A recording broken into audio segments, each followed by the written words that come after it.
Hi, how are you? Hi Megha, very well. So I'm sitting here with Mr. Puneet Sethi, who is जो कि कारा hospitality and resort के managing director हैं और मैं इन्हें तब से जानती हूँ जब से कोई स्टार्टअप नहीं करता था।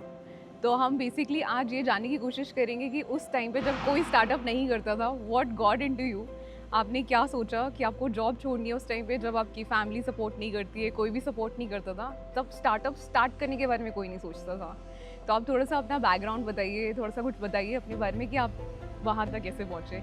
जहाँ पे आपको लगा कि मैं एक बिज़नेस करना चाहता हूँ, एक एंटरप्रेन्योर बनना चाहता हूँ, जब कोई नहीं सोच रहा था इस बारे में। मेगा आई थिंक ये बोलना थोड़ा गलत हो जाएगा, ये कोई नहीं करता था। ऑफ कोर्स बहुत लोग करते थे, पर आज के टाइम में जो एक्सेप्टेंस है स्टार्टअप्स को लेकर, वो उस टाइम पर नहीं होती थी। सो मैंने 2014 में अपनी बिजनेस जर्नी शुरू की थी। सो उस टाइम पर इतना ज़्यादा लोग अडाप्टिव नहीं थे इस कॉन्सेप्ट से कि लोगों को कुछ एक्सप्लोर करना चाहिए। इतना हैंडी सिचुएशन नहीं थी। लोगों को अपने घर चलाने होते थे, करियर बनाना होता था। पर कुछ लोग तब भी थे, कर रहे थे। I mean there are many very great startups जो आज के टाइम पे आई थिंक फ्लिपकार्ट मेरे शुरू करने से बहुत पहले शुरू हुआ था। और भी बहुत सारे स्टार्टअप्स हैं जो उस टाइम से भी पहले शुरू हो गए, पर इतने ज़्यादा नहीं थे। आजकल जो वॉल्यूम है स्टार्टअप्स की, कि हर महीने आपके हज़ारों स्टार्टअप्स रजिस्टर होते हैं। स्कूल से, कॉलेज से बच्चे बाहर निकल कर कुछ ना कुछ बिजनेस क्रिएट करने की कोशिश करते हैं। ये कॉन्सेप्ट उस टाइम पर नहीं था। सो होता तब भी था, पर थोड़ा कम था। तो राइट, सो आई थिंक आप उससे पहले वॉलमार्ट में काम कर रहे थे। आप थोड़ा बहुत अपना एजुकेशन का बैकग्राउंड बताइए।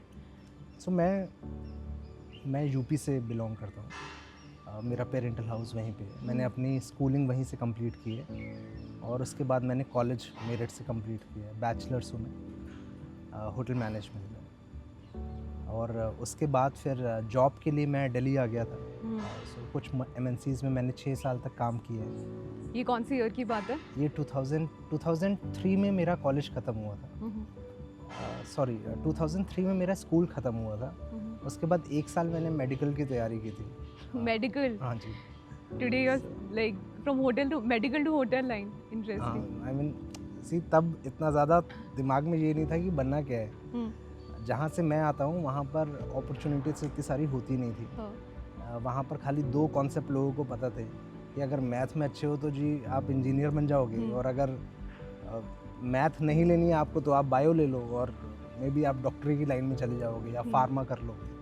सो मेरी मैथ कुछ ज़्यादा स्ट्रॉन्ग नहीं थी। मैंने फिर जब अपना स्कूल ख़त्म किया तो उसके बाद मेरे सारे दोस्त बाहर जाने लगे इंजीनियरिंग करने के लिए। मैं अकेला नहीं रहना चाहता था। तो खाली इस वजह से मैंने कहा मैं डॉक्टर बन जाता था। मैंने अपने पेरेंट्स से कहा मेरे को कोचिंग करनी है। सो 1 साल मैंने लखनऊ में कोचिंग की मेडिकल की। और आई मीन दो मेरे को 6-7 महीने बाद पता चल गया था कि ये मेरे से नहीं होगा। नहीं हो पाएगा। तो फिर आपने होटल मैनेजमेंट करने का कैसे सोचा? ये बाई चांस, आई थिंक ये बाई चांस हो। सो जब आप मेडिकल के फॉर्म भरते हैं, आप कोचिंग करें तो बहुत सारे 400 बच्चे एक बैच में होते हैं कोचिंग इंस्टीट्यूट्स में। सो बहुत सारे दोस्त भी थे, तो सब अलग अलग फॉर्म भरे थे। तो उसमें मेडिकल के अलावा लोग फार्मा के फॉर्म भरते थे। सो मैंने भी एक फार्मा का फॉर्म भरा था। उस फॉर्म में एक कॉलम था कि अगर आपको होटल मैनेजमेंट में इंटरेस्ट है तो आप टिक कर दो। तो मैंने खाली टिक किया था।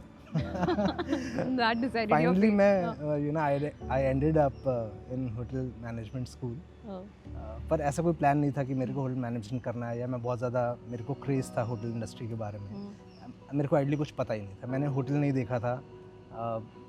आई थिंक अंटिल मेरी इंडस्ट्रियल ट्रेनिंग जब हुई थी तब तक मैंने होटल कोई देखा नहीं था, कैसा होता है, क्या चीज़ें होती हैं। तो होटल मैनेजमेंट में भी कोई स्पेसिफिक लाइन होती है जहाँ पे for example hotel management is a vast term, right? हाँ, उसमें एफ&बी होता है, उसमें डिफरेंट डिफरेंट चीज़ें होती हैं। करेक्ट। आपका किस में इंटरेस्ट था?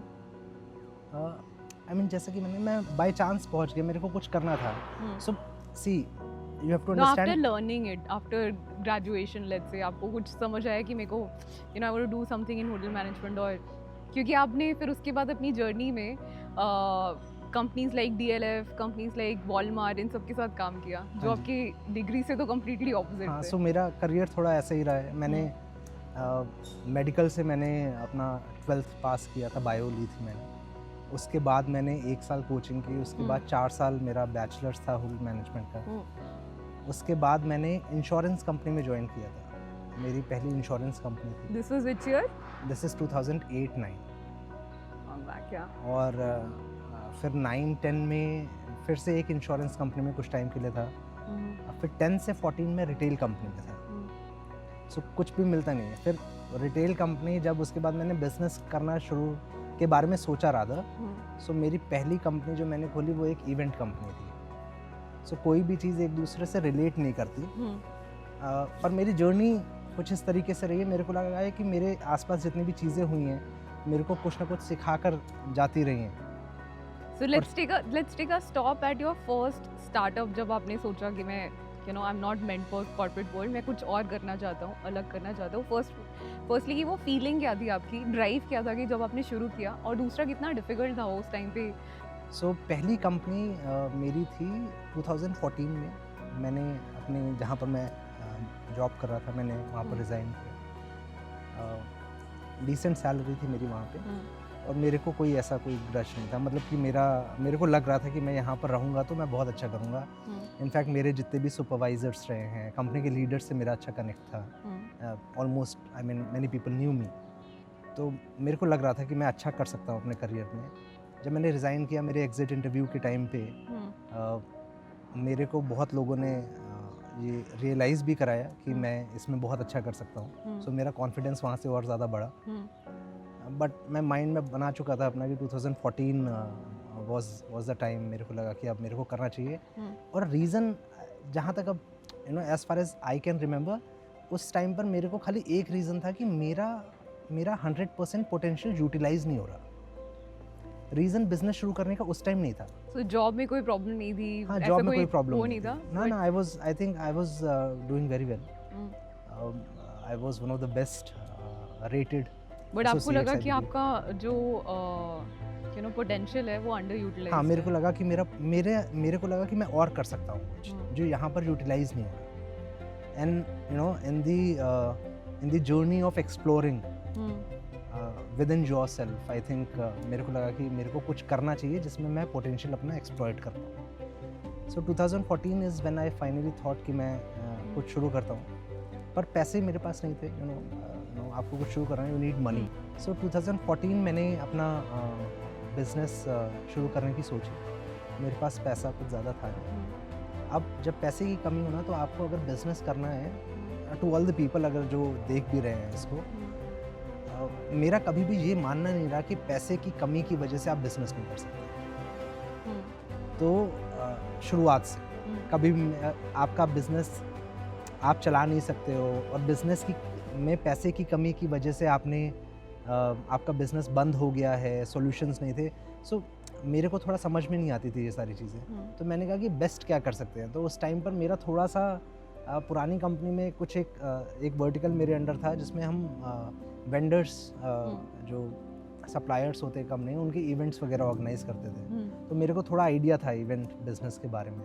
सो मैंने कहा कि यहाँ से शुरू करते हैं। सो उनका कॉन्सेप्ट बहुत क्लियर था। सो इवेंट कंपनीज इस तरीके से मेजॉरिटी ऑपरेट करती है। सो वो कस्टमर से मिलते हैं और इधर वो वेंडर से मिलते हैं। सो वो वहाँ से पैसा उठाते हैं, एडवांसेस देते हैं वेंडर्स को और काम करवाते हैं। So they work is to coordinate between the two people और रिजल्ट डिलीवर करना। सो मैंने कहा मेरे पास पैसा नहीं है तो ये कर सकते हैं भाई, कहीं ना कहीं से कुछ ना कुछ कर लेंगे। ये मैंने उस टाइम पर सोचा था 2014 में कि this would be a easy thing. पर I think over the time 2014 से अगले 1-2 साल मेरे को ये रियलाइज़ हुआ कि जब आपके पास प्रोडक्ट नहीं है कुछ भी, तो उसको सेल करना बहुत ज़्यादा मुश्किल हो जाता है। सो कोई भी जर्नी शुरू करने से पहले आपको अपना प्रोडक्ट बहुत ज़्यादा सर्टेन बनाना पड़ता है। आप कोई भी सर्विस कर रहे हो, आप थोड़ा बहुत कर लोगे, पर आप उसको स्केल नहीं कर पाओगे। So are you saying that services are not scalable? Or no, of course they are scalable. I mean आज के टाइम पे let me urban clap I think services देते हैं, स्केल किया। बट उनका मेन प्रोडक्ट तो प्लेटफॉर्म है। बिल्कुल, मैं वही कह रहा हूँ कि आपका प्रोडक्ट होना चाहिए। सो मेरे पास प्रोडक्ट नहीं था, मैंने उसके बारे में सोचा नहीं था। So you had skills, and you had selling capabilities, but उसका कोई प्रोडक्ट नहीं बना पाए थे आप उस टाइम पे। I didn't knew the way, मेरे पास तो मेंटोर आपकी नहीं बस था। मेंटोरशिप उस टाइम पे, कोई गाइड कुछ No. नहीं था, you were just self driving. See everybody I knew, मेरे जैसे फैमिली में भी ज़्यादातर लोग कहीं ना कहीं काम कर रहे हैं। तो बिजनेस का एज सच मेरे इनर सर्कल में कोई ज़्यादा एक्सपीरियंस होल्डर था नहीं जिससे मैं जाकर कंसल्ट कर सकूं। जब मेरे जॉब की जर्नी में जब मैंने काम करना शुरू किया, अलग अलग कंपनी सब कहीं ना कहीं काम कर रहे थे। सो ऑफ कोर्स बहुत सारे जो की फैक्टर्स होते हैं उसके बारे में लोगों ने बात की, पर बिजनेस की जो परेशानी है वो अलग होती है। I mean with all due respect, मेरा मानना है कि जॉब जो लोग कर रहे हैं वो बहुत ज़्यादा उसके लिए भी एक अलग स्किल सेट चाहिए, पर बिजनेस ऑपरेट करने के लिए एक अलग स्किल सेट चाहिए। मेरे पास उसकी अंडरस्टैंडिंग नहीं थी कुछ भी। मैं बस 2014 इज़ व्हेन आई थॉट कि मेरे को कुछ करना है and I jumped into it. तो आपने एमबीए करने का नहीं सोचा? Because usually at that point in time अगर किसी को बिजनेस करना होता था तो वो एमबीए चूज करते थे। लाइक आई डोंट नो, पैसा नहीं था मेरे पास। सी एक डिफाइंड पाथ होना चाहिए ना, कि आपको एक डिफाइंड पाथ दिखा दिया गया है कि आप ये करोगे तो ये हो सकता है, ये करोगे तो ये हो सकता है। But that's not ऐसा true. कोई पाथ था नहीं।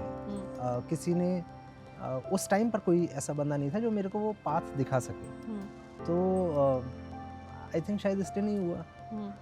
पर मेरे को ऐसा कोई रिग्रेट किसी चीज़ का नहीं। मेरे को लगता है कि मेरे पूरे एक्सपीरियंस में, चाहे मेरा स्कूल हो, कॉलेज हो, मेरे कंपनीज हो जहाँ मैंने काम किया है, या मेरे अलग अलग बिजनेसेस हों जो मैंने शुरू किए हैं, बंद किए हैं, फिर शुरू किए हैं, तो सब ने कुछ ना कुछ सिखाया है।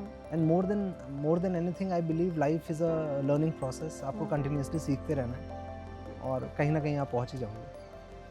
So from that, I just want to understand from that part of journey that why do you think that people should not start a startup or should start a startup, let's say from your experience? Okay, so लोगों को business शुरू क्यों करना चाहिए? उन्हें तब शुरू करना चाहिए जब उन्हें अंदर से फील आता है। What is that अंदर वाला अभी thing that मैं we should उसको थोड़ा एक्सप्लेन करने की कोशिश करता हूँ। हाँ. Let me get some words. yes competition में आके नहीं शुरू करना चाहिए कि भाई मेरे साथ वालों ने शुरू कर दिया, मैं आईआईटी में पढ़ रहा हूँ, मेरे बैच के 10 लोगों ने शुरू कर दिया, मैं आईआईएम में पढ़ रहा हूँ, मेरे बैच के 20 लोगों ने शुरू कर दिया। इस वजह से बिजनेस में नहीं कूदना चाहिए। आप किसी कॉलेज में पढ़ रहे हो, क्या करना है जी आपको पता नहीं है आइडिया में, तो it is very easy and fashionable nowadays to say मैं स्टार्टअप शुरू कर रहा हूँ, मेरा ये आइडिया है। It is very easy to say, right? पर वो कंपटीशन में आकर आपको नहीं कूदना है। आपको वो एक अंदर का जज्बात आना चाहिए कि बिजनेस करने का एक एसेंस आपको अंदर से फील होना चाहिए, that I want to do something, I want to create something, I want to do something which can better things up around yourself. कुछ ना कुछ आपको लगना चाहिए जो लॉन्गर टर्म में इफेक्टिव हो। खाली इसलिए करना कि भाई किसी और ने बिजनेस शुरू कर दिया है, किसी और ने स्टार्टअप कर दिया है, since it's a very fancy term nowadays. Startup कर रहे हैं, आप क्या कर रहे हो जी? स्टार्टअप फाउंडर है। आप क्या कर रहे हो जी? बिजनेस शुरू कर दिया, एंटरप्रेन्योर बन गए। right तो सवाल आने बंद हो जाते हैं सामने से। या पुराने ज़माने में क्या होता था, जब आप स्कूल कॉलेज से पढ़कर निकलते थे ना, तो माँ बाप पूछते थे या रिश्तेदार पूछते थे कि भाई आपने क्या करना है लड़के ने। तो अगर पढ़ने में अच्छा होता तो बताया जी डॉक्टर बनेगा या इंजीनियर बनेगा, है ना। पर जो इतने ज़्यादा पढ़ाई में अच्छे नहीं होते थे, जो एग्जामिनेशंस वगैरह क्रैक नहीं कर सकते थे, तो उनके पास क्या ऑप्शन था? उनके पास कुछ मेजर ऑप्शन नहीं था। हाँ जी, नौकरी देख रहे हैं, सरकारी नौकरी देख रहे हैं। अब ये सारी चीज़ें उस टाइम पर चल रही थी।